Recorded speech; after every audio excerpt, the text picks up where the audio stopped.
Mark Twitchell grew up in Edmonton, Alberta, dreaming of fame and recognition. He wanted to be a filmmaker, someone whose name would be remembered for creating great stories. But under that dream lay a darker side, a strange interest in violence and death. As a child, Mark didn't have it easy. He wore thick glasses and braces, which made him an easy target for bullies. They teased him relentlessly, calling him names and making fun of his love for science fiction, especially Star Wars. While others mocked him, Mark found comfort in his own world. He loved making short films, using his camera to escape from the reality of his painful childhood. But as Mark grew older, his passion took a disturbing turn. He became obsessed with the TV show Dexter, where the main character, Dexter Morgan, led a double life. A friendly man by day and a cold-blooded killer by night. Mark admired Dexter, not just as a fictional character, but as someone he wanted to emulate. The line between the stories he loved and the life he lived began to blur. That obsession led Mark down a path no one could have imagined. The man who once dreamed of making movies turned into a real-life predator. He tried to become the very character he admired, committing acts so horrifying they shocked everyone who knew him. The world came to know Mark Twitchell not as a filmmaker but as a killer who turned fiction into a chilling reality. Mark's story leaves us with an unsettling question. How far can admiration go before it turns into something dangerous? In a world where people can hide their darkest intentions behind a smile, it forces us to wonder how well we truly know those around us. After graduating from the Alberta Institute of Technology, he set his sights on Hollywood. He even crossed the border to marry Megan, a woman he met online. Their relationship seemed like a fairy tale at first, but soon enough, the cracks started to show. Megan would later look back at their time together with confusion and sorrow. She often wondered if Mark had ever really loved her or if he had just been pretending. During their courtship, he focused intensely on her interests, making her feel like they were meant to be. But once they were married, everything fell apart. Mark's lies became a constant in their lives. He would tell her he was working when he was actually jobless, and bills that he claimed to have paid were still left unpaid. The lies were bad enough, but then Megan uncovered something darker. She discovered that Mark had been catfishing, using other women's pictures to manipulate men into vulnerable positions online. At first, she thought it was just a harmless game, but soon it became clear that Mark was deeply invested in these deceitful actions. The trust in their marriage was shattered when Megan learned that Mark had been unfaithful to her the whole time they were together. Despite her efforts to fix their marriage, the damage was done. Megan realized her entire relationship had been built on a web of lies. Heartbroken and betrayed, she filed for divorce. But Mark seemed completely unaffected by the end of his marriage. Within months, he was back on the dating scene. He soon met Jess, and once again, he pursued her with the same manipulative tactics.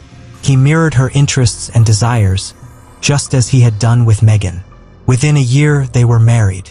But while he played the loving husband, Mark had something much darker on his mind, his dream project, a Star Wars fan film called Star Wars: Secrets of the Rebellion.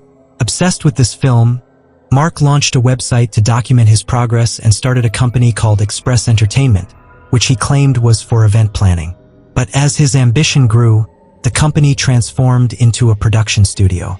Mark began discussing plot holes in the Star Wars franchise with friends, all while crafting his own twisted narrative. This wasn't just any fan film.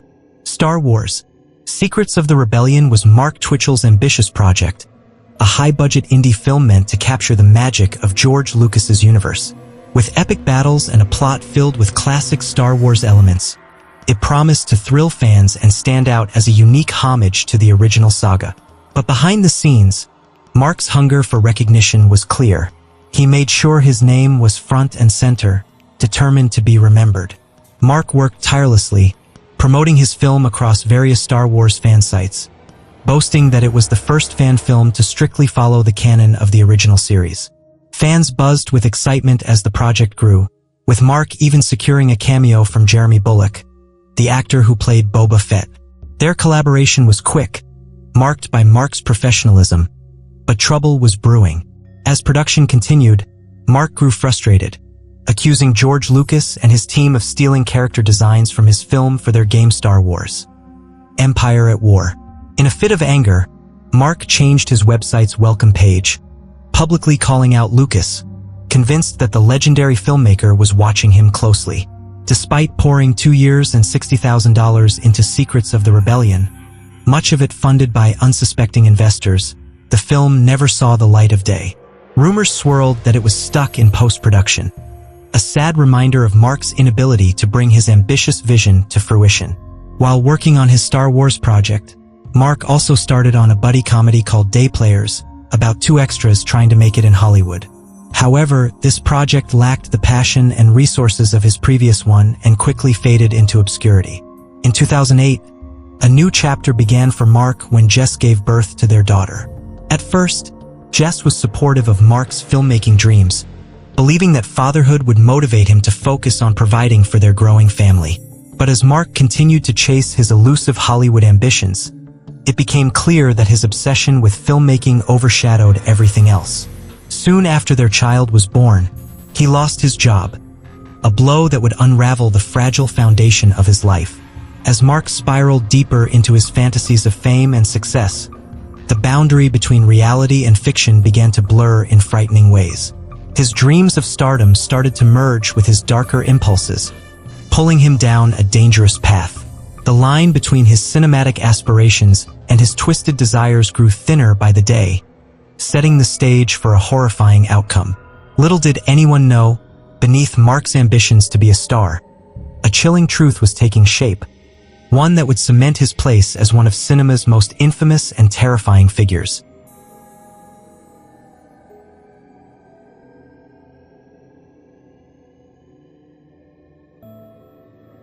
After 3 months of idleness, Mark Twitchell returned to work, but not as the dedicated employee his bosses hoped for. Instead, he turned the office into a makeshift studio, spending corporate hours writing screenplays. When his supervisors caught wind of his lack of effort, they gave him one last warning. Fail to meet his responsibilities and he would be fired. But Mark was unfazed. He easily found another job selling security systems, all while his mind stayed fixed on filmmaking. Jess, his wife, tried to pull him back to reality. She urged him to treat filmmaking as a hobby unless it started paying the bills. But Mark didn't take her advice well. According to Jess, after that conversation, he became emotionally distant. Unbeknownst to her, Mark had already begun multiple affairs, further deepening the cracks in their marriage. Eventually, Mark quit his job without telling Jess. Each morning, he would leave the house as though heading to work, but instead spent his days in coffee shops or at his parents' house, lost in writing and daydreaming about fame. He returned home each night with tales of a chaotic workday, but if Jess asked about it, he would lash out in anger over imagined offenses. Their once close family life began to crumble. They started sleeping in separate rooms, growing more distant from each other. During this turbulent time in 2008, Mark discovered Dexter, the TV show about a vigilante serial killer. His fascination with the character grew quickly, and he began to see himself in Dexter Morgan. Mark spent hours discussing the show online, feeling an unsettling connection to the anti-hero. He even created a Facebook page dedicated to Dexter, where he shared his thoughts and connected with others who were drawn to the dark allure of the show. Inspired by his obsession with Dexter, Mark decided that his next film project would be titled House of Cards. It would be a generic slasher movie about a hockey mask-wearing killer who targeted cheating husbands. The killer would lure men through online dating profiles, promising encounters that would ultimately lead to their death. Though it was a typical horror movie concept, it fueled Mark's creative drive and deepened his descent into darkness. In secret, Mark rented a small detached garage nearby and transformed it into an audition space for actors. He set it up like a fake murder room, drawing inspiration directly from Dexter. The actors, believing in Mark's vision, worked for free, thinking they were part of something special. A labor of love that would eventually lead to roles in another project called Day Players, which Mark claimed was securing major studio funding. However, beneath this facade, Mark's darker ambitions were brewing. Obsessed with Dexter, he became convinced that he could live out the character's life, targeting people he deemed deserving of punishment, all while keeping up his normal guy persona. He manipulated those around him with ease, enjoying the power it gave him. As his delusions deepened, Mark began crafting elaborate plans in his mind. He thought that if he created a real movie about a serial killer and built an authentic murder room set complete with all the necessary tools, no one would ever suspect that he might be committing real murders. This dangerous fantasy grew stronger, and he became determined to blur the lines between fiction and reality. In October 2008, everything changed when Gillis Tatro logged into the dating site Plenty of Fish, hoping to find companionship. He came across a profile of a curvy blonde named Sheena, and an instant connection sparked between them. Their conversations flowed effortlessly. She was engaging, funny, and seemed genuinely interested in him. Gillis was captivated by her charm and directness but hesitated to meet her right away. As their conversations continued, Gillis felt that Sheena might be the perfect match for him. What he didn't know was that this connection would soon lead him down a treacherous path of danger and deception, orchestrated by none other than Mark Twitchell. On October 3, 2008, Gillis Tatro was eagerly preparing to meet Sheena, a woman he had been chatting with online for weeks. Their conversations had been playful, and he felt a growing connection. But Sheena remained oddly secretive about personal details. She refused to share her phone number, and when it came time to meet, she asked him to pick her up at a location she wouldn't reveal. Instead, she gave him a set of convoluted directions that led him to a residential area. "Okay, Friday," she wrote, with an odd mix of humor and caution. "Just follow the yellow crosswalk sign, and you'll find the driveway. Don't worry about the neighbors thinking you're a burglar.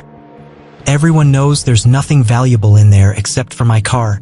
Despite the bizarre instructions, Gillis, hoping it was just a quirk of hers, decided to go along with it. As he followed the directions, a sense of unease gnawed at him, but he dismissed it, chalking it up to nerves. When he arrived at the side door of the garage, however, his stomach twisted. He could feel something was wrong. Before he could process it, a figure emerged from the shadows, a man in a hockey mask. Gillis froze for a split second, and then panic exploded within him as the masked man lunged, grabbing him with surprising strength and shocking him with a stun gun. Confusion and fear flooded his senses. At first, he thought it was a mugging. Perhaps Sheena had set him up for a robbery. But as the man repeatedly shocked him, it became clear this was no ordinary crime. The attacker, now in full control, pulled out a gun and ordered Gillis to the ground. A cold, icy fear gripped him as the man applied duct tape over his eyes. The realization that he might not survive this hit him like a wave, but Gillis wasn't ready to give up. He ripped the tape off and lunged for the gun, desperate to free himself. But as he grabbed it, he realized in horror that it was a plastic prop. With panic rising, Gillis made a last-ditch effort. Weak from the shocks, he rolled under the garage door, dragging his battered body in a desperate attempt to escape. His legs gave out, and he fell to the ground outside, gasping for air. The masked man's furious voice echoed behind him. But Gillis, determined to survive, dragged himself along the ground, struggling to get further away from the nightmare that was unfolding.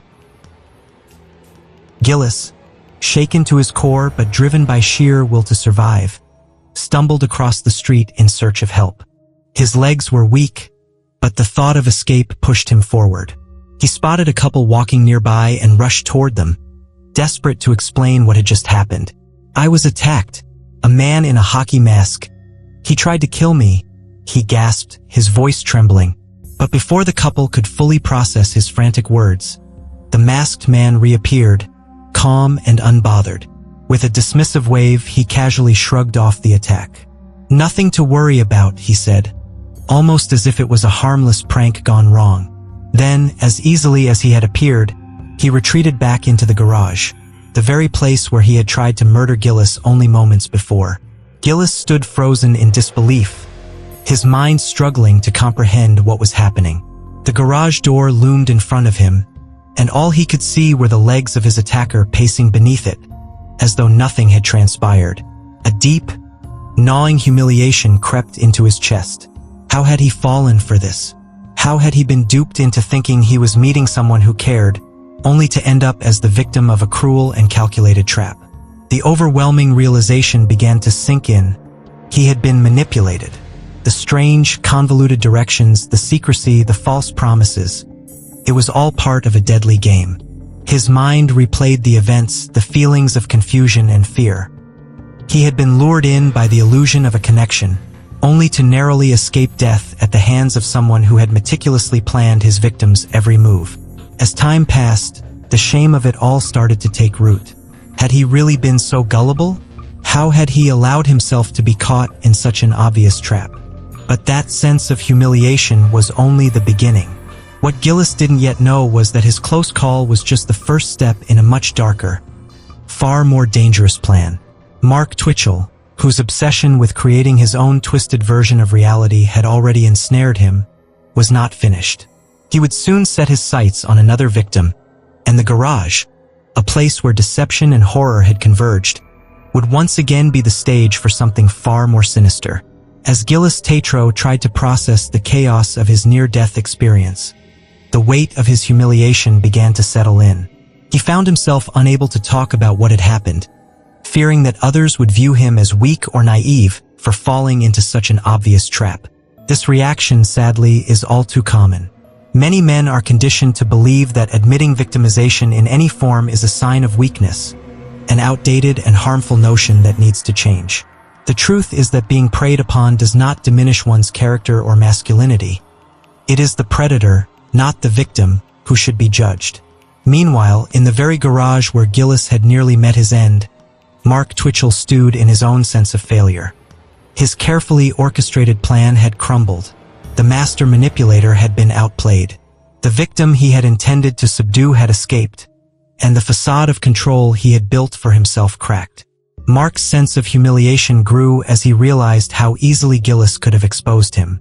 To protect his ego and preserve the carefully crafted image he had built of himself as a killer, Mark knew there was only one thing left to do: kill someone. Soon.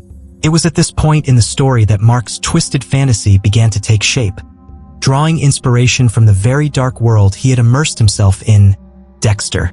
Yet, as he prepared to find his next victim, another life was unfolding elsewhere. Johnny Altinger, a man who would unknowingly become Mark's next target, was fondly remembered by those who knew him. Described as quiet and shy in social settings, Johnny was someone who would always put his friends' needs above his own, often dropping everything to help them. He had a deep interest in technology, having developed a passion for it from an early age.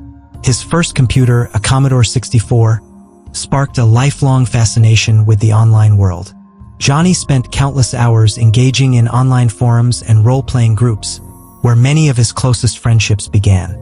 In addition to his technological interests, Johnny had a love for motorcycles, spending much of his free time caring for his bikes. They were not just machines to him. They were prized possessions that he treated with the utmost care, even arranging for someone to watch them when he went on vacation. As Johnny entered his 40s, he began thinking about settling down. Despite having had several romantic relationships in the past, he felt ready to find someone special to share his life with. Little did he know that his search for companionship would soon lead him into the clutches of a predator. Mark Twitchell. Like Gillis Tatro before him, Johnny was lured into a carefully crafted trap by Mark Twitchell's manipulative persona on Plenty of Fish. Mark, a master of deception, had learned from his failed attempt with Gillis and refined his approach, employing a more intricate web of lies. Rather than simply providing an address, Mark sent Johnny convoluted, cryptic directions, all part of his plan to keep his true location hidden in case law enforcement ever investigated him. Despite the strange nature of the instructions, Johnny, filled with anticipation about meeting his potential match, dismissed his friend's concerns. They noted her odd behavior, her insistence on him packing as if going on a trip, her refusal to provide an exact location, and the overall secrecy surrounding the meeting. But Johnny, driven by the hope of connection, brushed these red flags aside, convinced there must be a logical explanation. He even assured his friend, Dale Smith, that everything would be fine, though Dale remained uneasy about the location, a detached garage in a less than reputable area. Dale's instincts screamed danger, and he urged Johnny to reconsider, suggesting they meet in a public place instead. But Johnny was set on his decision. He promised Dale he would call once he arrived and share the address, just to be safe. Dale reluctantly agreed, hoping for the best, but also fearing the worst. When Johnny finally arrived at the garage, his excitement quickly turned to confusion. There was no sign of Sheena, just Mark Twitchell, who introduced himself as an aspiring filmmaker. He explained that Sheena was running late and would be arriving soon, but in the meantime, Johnny could wait in the garage, which Mark claimed was being used for a horror movie shoot. The garage, however, was no ordinary set. It was a chilling facsimile of a murder room, a disturbing scene that should have set off every alarm in Johnny's mind. Despite the glaring warning signs, Johnny's eagerness for connection clouded his judgment. He allowed himself to be drawn further into Mark's web of lies. When Johnny sent that last email to Dale, saying, "She's home now, I'm heading over again," he sealed his fate. Those would be the final words Johnny would ever send. A final, innocent expression of hope before he unknowingly walked into the deadly trap Mark had set for him. Behind the doors of that garage, the line between fiction and reality would blur for Johnny, and the horrifying nightmare Mark Twitchell had been preparing would finally unfold. Johnny's life would be tragically snuffed out, and the world would only come to understand the true horror of Mark's actions once it was too late.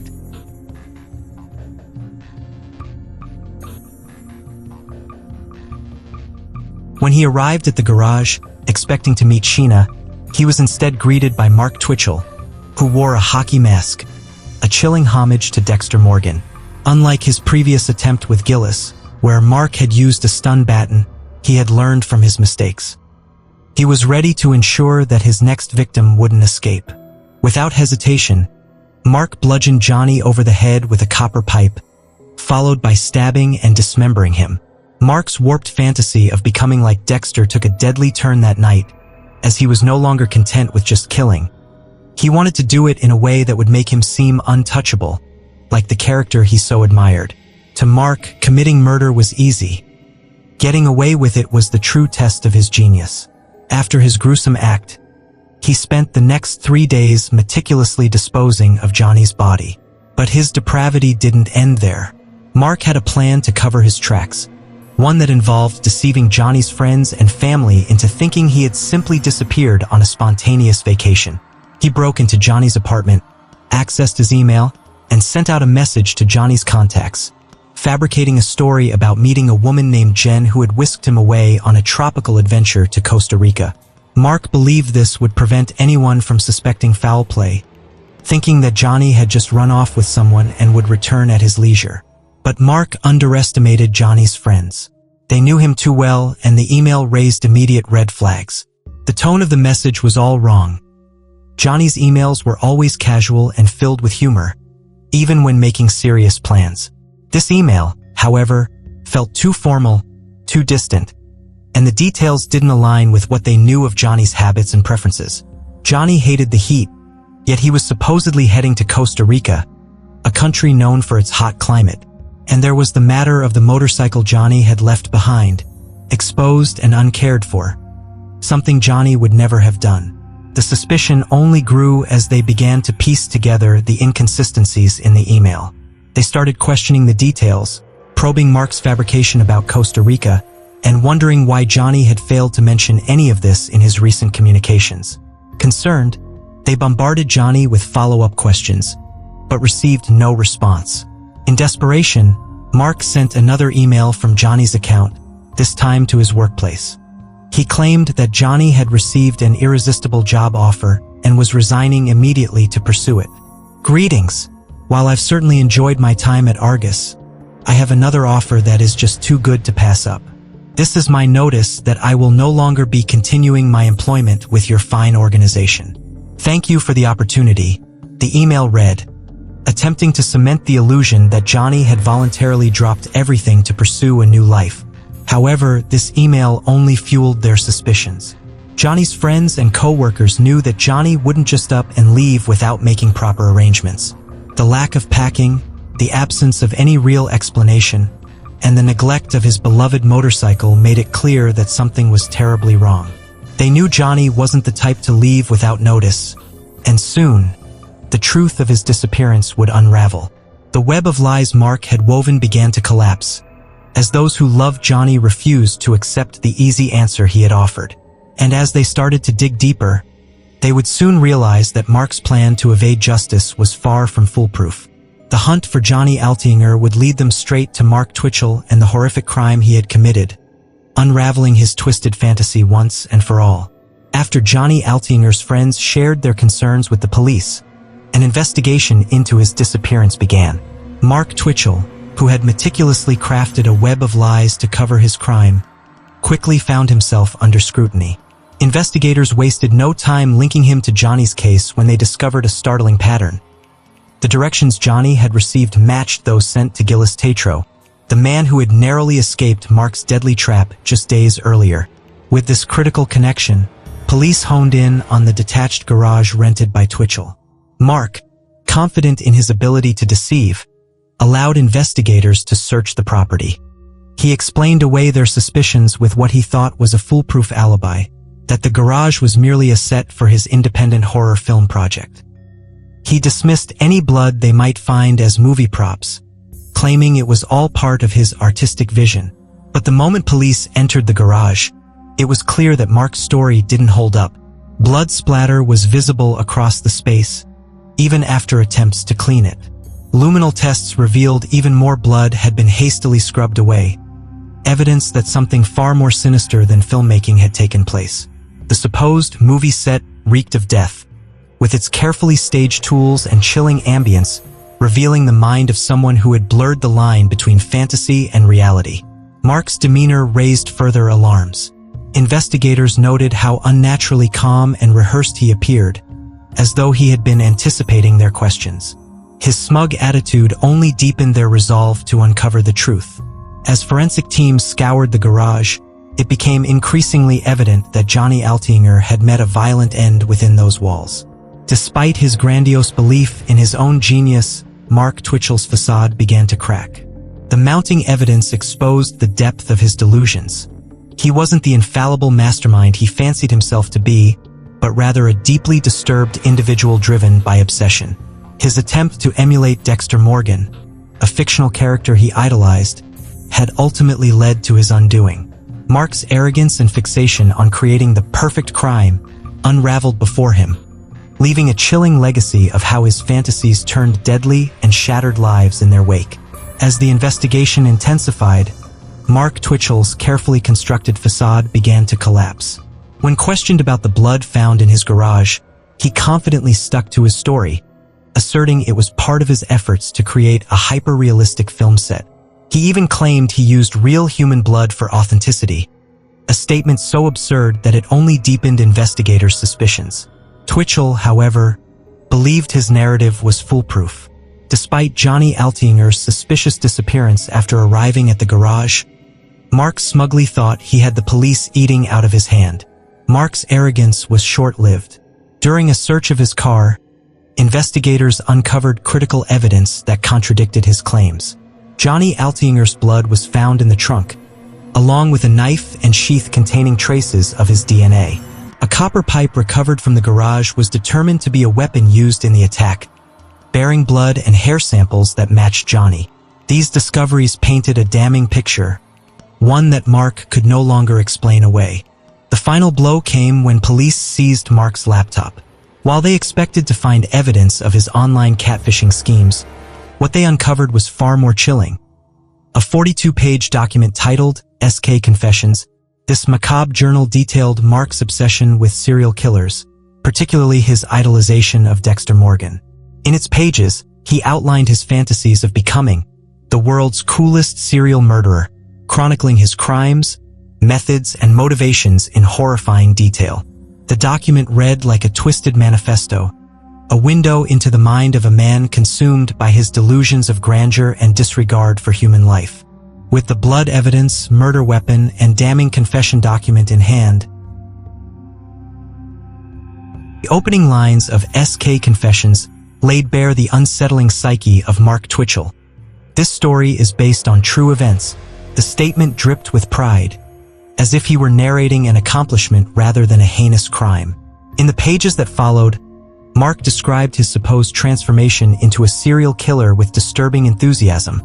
Relishing the euphoric sense of liberation he claimed to feel as he embraced his darkest impulses. To him, stepping into the role of a killer wasn't just an act of violence. It was an exploration of his twisted sense of freedom. Yet, as investigators delved deeper, the cracks in Mark's self-image became glaringly obvious. He fancied himself a calculated predator, but the reality painted a starkly different picture.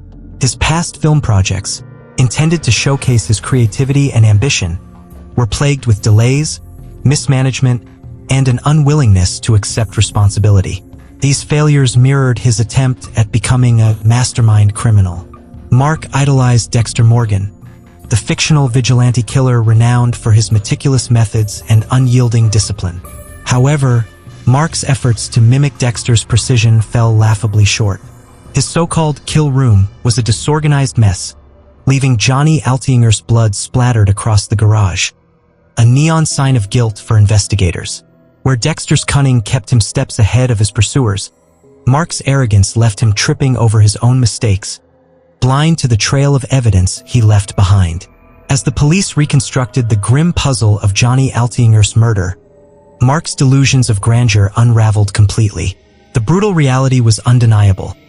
Mark Twitchell wasn't a mastermind but a bumbling wannabe, driven by a warped fantasy that only highlighted his incompetence.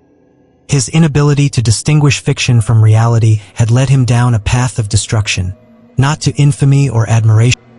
In his chilling document titled SK Confessions, Mark tried to portray himself as a man in control, someone who had tapped into his true self.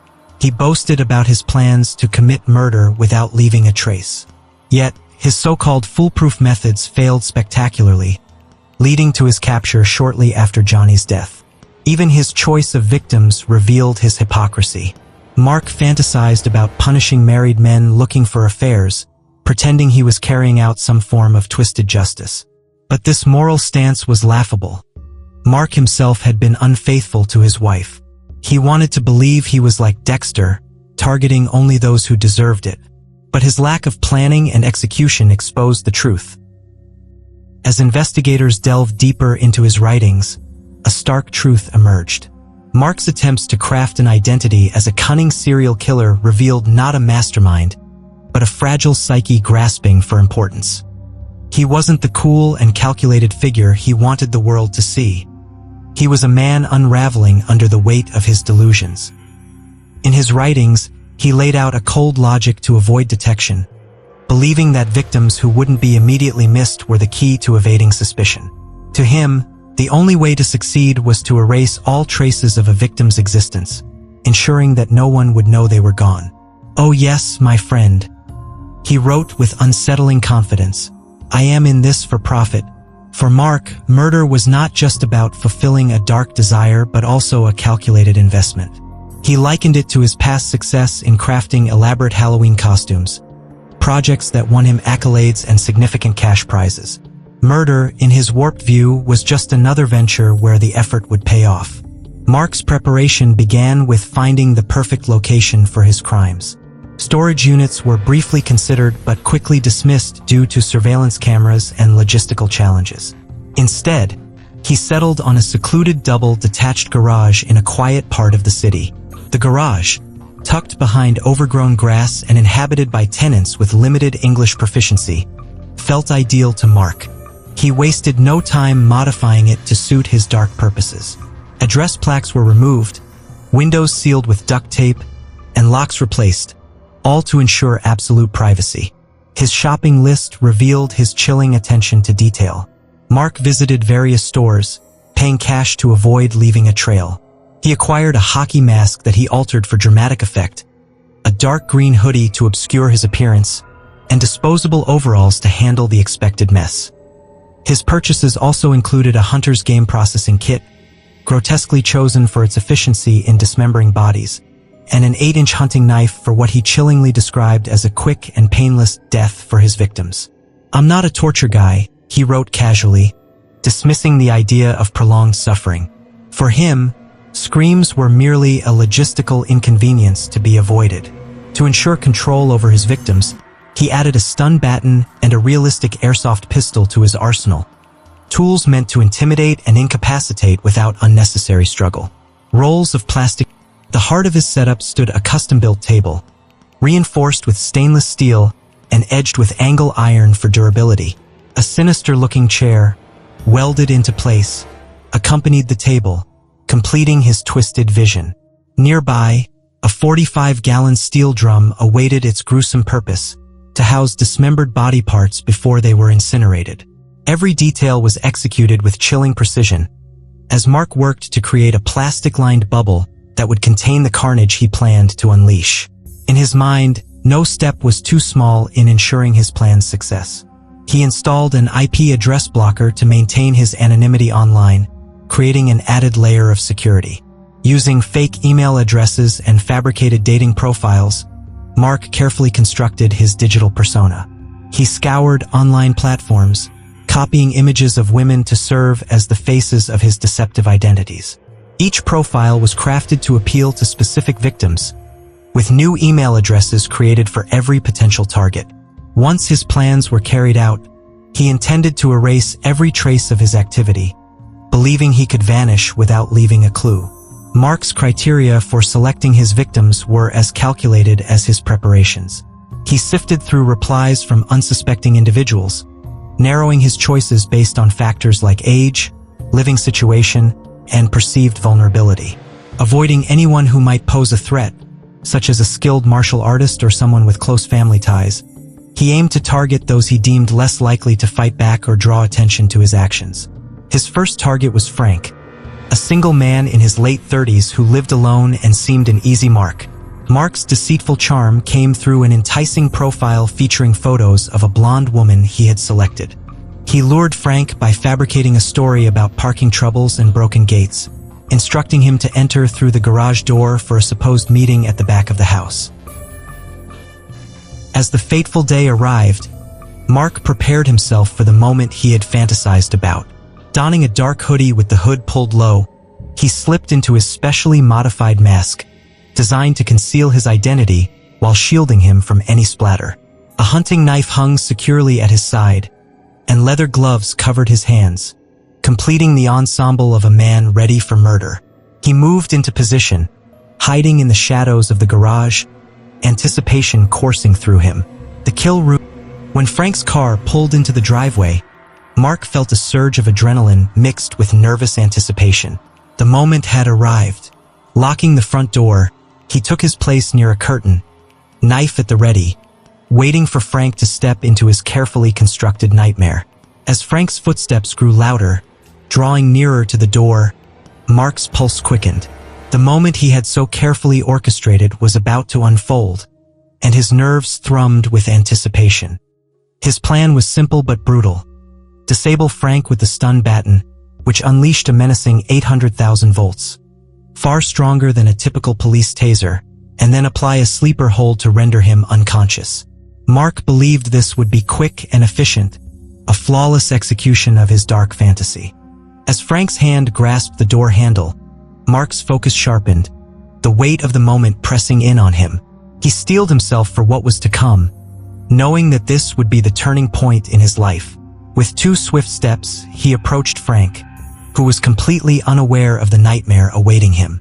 Mark pressed the stun baton against the back of Frank's neck and pulled the trigger, expecting immediate submission. But instead of the expected incapacitation, the shock only startled Frank, and Mark's carefully laid plans started to unravel.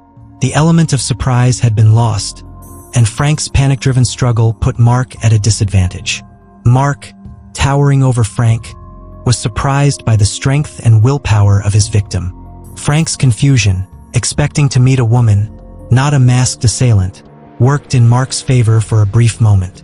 He struck Frank repeatedly, hoping to subdue him with raw aggression. But as Frank broke free from Mark's grasp and bolted for the door, Mark's desperation escalated. He pulled out the airsoft pistol he had purchased, its realistic design meant to instill fear, and shouted at Frank to stop. The sight of the weapon changed everything. Frank immediately dropped to the ground, submitting to Mark's command.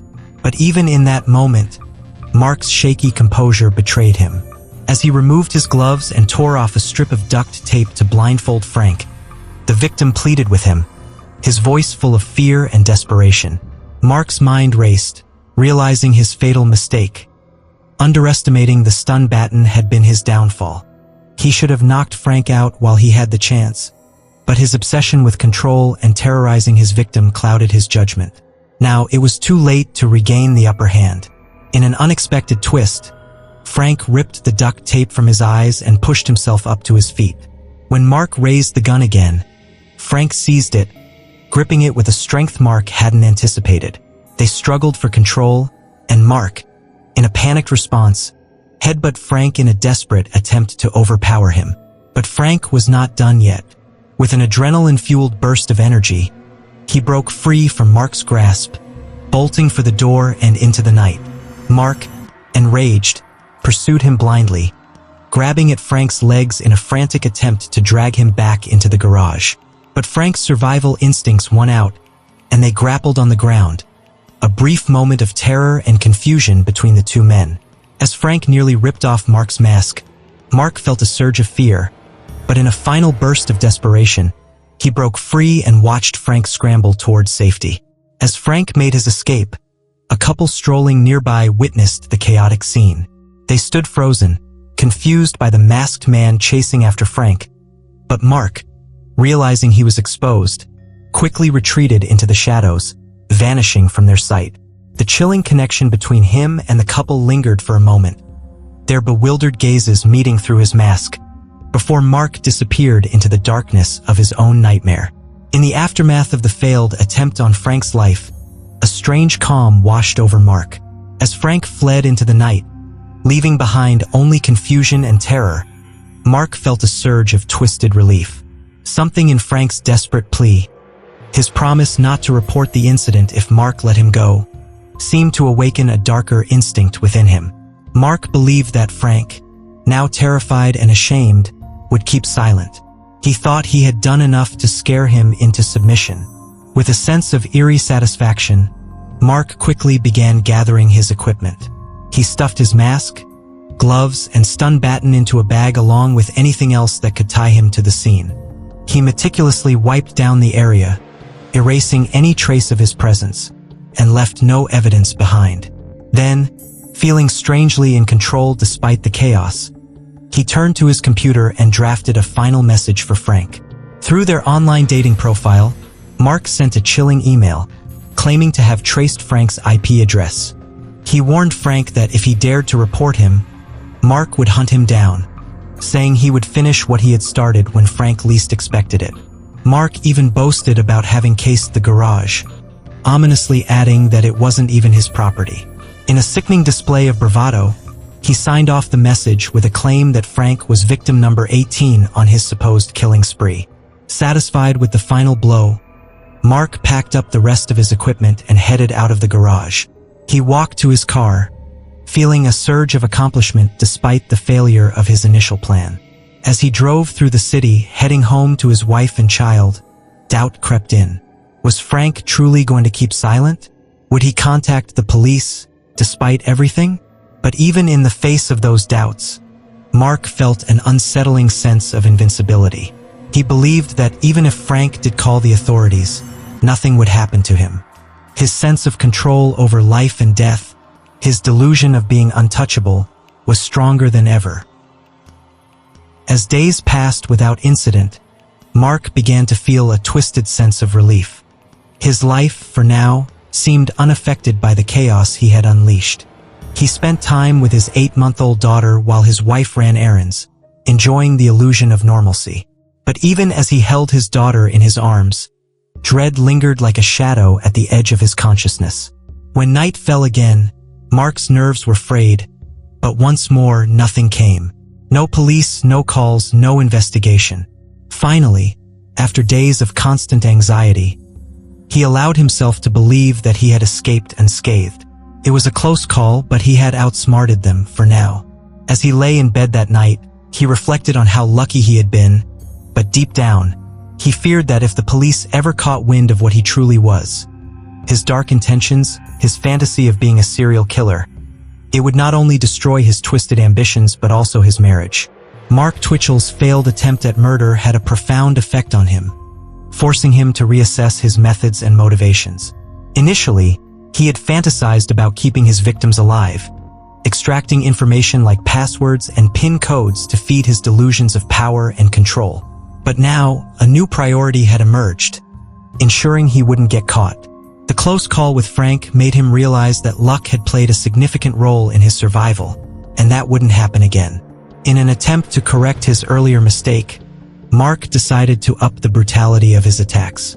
The stun baton, which had failed him in his first encounter, was discarded in favor of something he believed would be far more effective: 2 24-inch lengths of galvanized steel piping. These heavy tools were, in his mind, the perfect instruments for incapacitating victims quickly and without hesitation. He envisioned using them to strike victims in the back of the head, a calculated move he thought would leave no room for error, no opportunity for his target to fight back. Mark's planning reached a disturbing level of meticulousness as he prepared for another murder attempt. The steel pipes were just one part of a larger scheme. He made a list of other supplies he'd need, visualizing the perfect crime in the privacy of his home as he constructed each detail in his mind.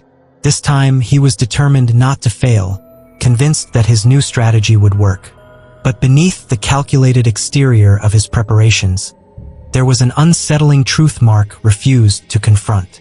His self-image as a cold-hearted killer was built on fantasies inspired by fictional characters like Dexter Morgan, whose murderous acts were portrayed with a sense of detached righteousness. Mark, however, was no Dexter Morgan. His need for control and validation exposed his inner contradictions. He claimed to be emotionless, yet his obsession with planning every detail of his crimes revealed a profound insecurity. He wasn't a methodical killer. He was a manipulative, selfish man trying desperately to live out a twisted fantasy. When authorities arrested him and discovered the SK Confessions diary on his computer, Mark's response was a perfect example of his delusion. He dismissed the document as a mere script, claiming that it was a work of fiction and that the details that aligned with Johnny's murder were just coincidences. This was a desperate attempt to salvage his self-image as an untouchable mastermind.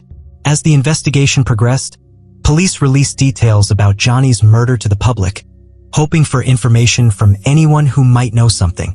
It was then that Gillis Tatro, one of Mark's intended victims, came forward.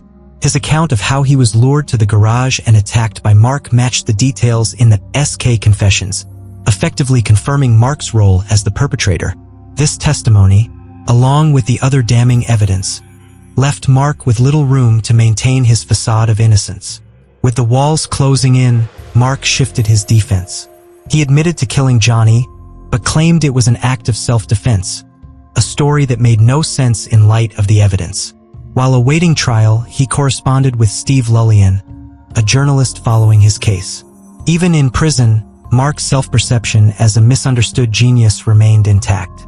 He believed that his story would make him infamous, just like the fictional killers he admired, such as Dexter Morgan. In his letters, Mark expressed frustration at society's reaction to real-life violence compared to its fascination with fictional portrayals of murderers. He viewed the outrage over his actions as hypocritical, seeing no distinction between his crimes and the violence portrayed on television. This sense of injustice fueled his delusions, as he continued to see himself as a misunderstood figure rather than a man consumed by his own twist. Throughout the proceedings, Mark's behavior seemed disjointed, erratic, and disconnected from the seriousness of his crime. His attempts to portray the murder as an act of artistic inspiration fell flat, revealing him to be the deluded and manipulative individual that those who knew him best had always suspected. The jury saw through his elaborate fabrications and dramatic posturing, ultimately convicting him of first-degree murder. Mark's insistence that he was a misunderstood artist, turning trauma into storytelling, was met with incredulity. The evidence against him, including forensic findings, witness testimonies, and his own SK Confessions diary, painted a picture of a cold, calculated, and remorseless killer. In contrast, Johnny Altinger's family and friends received widespread support and sympathy. The Edmonton Journal published an article that celebrated Johnny's life, portraying him as a genuinely kind and caring person who had touched the lives of everyone he met. Stories of Johnny's selflessness and warmth stood in sharp contrast to the darkness of Mark Twitchell's actions, further emphasizing the tragic loss of a beloved individual to senseless violence. Mark's conviction and the subsequent